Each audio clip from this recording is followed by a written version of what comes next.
MySQL unexpectedly shutdown এই সমস্যাটা jam সফটওয়্যারে হয়। এটা কিভাবে সমাধান করতে হয়, তো এই ভিডিওতে এটার সমাধান দেখানো হবে। তো এটা সমাধানের জন্য MyApache এটা স্টপ করতে হবে, মিনিমাইজ করতে হবে। জ্যাম সফটওয়্যারটি যে ফোল্ডারে ইনস্টল করা আছে, যে ড্রাইভে ইনস্টল করা আছে, সেই ড্রাইভটা ওপেন করতে হবে। আমার সি ড্রাইভে ইনস্টল করা আছে। দিস পিসিতে যাইতে হবে। দিস পিসি থেকে সি ড্রাইভ থেকে জ্যাম থেকে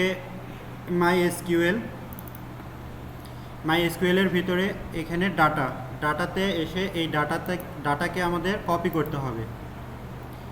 রাইট বাটনে ক্লিক করব, করে কপি করে পেস্ট করব।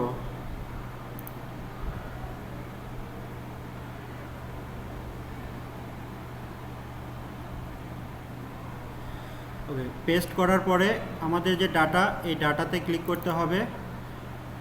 ডাটাতে ক্লিক করার পরে এখান থেকে আমাদের MySQL, তারপরে প্রেফারেন্স, তারপরে MyAdmin টেস্ট, এগুলো সিলেক্ট করতে হবে। সিলেক্ট করার জন্য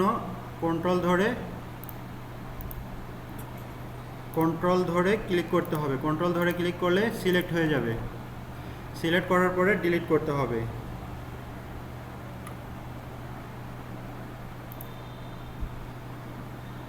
ওকে, তারপরে নিচেরগুলো আবার সিলেক্ট করতে হবে। করে এখান থেকে IB ডাটা 1 এই একটা আনসিলেক্ট করতে হবে। কন্ট্রোল ধরে ক্লিক করলে আনসিলেক্ট হয়ে যাবে। তারপরে বাকিগুলো ডিলিট করে দিতে হবে। ডিলিট করার পরে আবার আমাদেরকে ব্যাগে যাইতে হবে। যাওয়ার পরে ব্যাকআপে ক্লিক করতে হবে।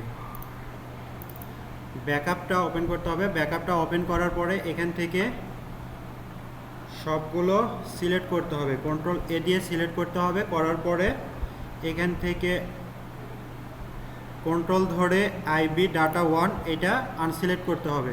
করার পরে এগুলোকে কপি করতে হবে। কপি করে আবার আমাদের ডাটাতে আসতে হবে। আবার ডাটাতে এসে আমাদের যেগুলো কপি করছি সেগুলো পেস্ট করতে হবে। কন্ট্রোল V দিয়ে পেস্ট করতে হবে। ওকে, পেস্ট করার পরে কেটে দিব। দেওয়ার পরে আবার জ্যাম সফটওয়্যারটি ওপেন করব। করার পরে অ্যাপাচি স্টার্ট করব। তারপরে MySQL স্টার্ট করব। তাহলেই প্রবলেমটা সলভ হয়ে যাবে।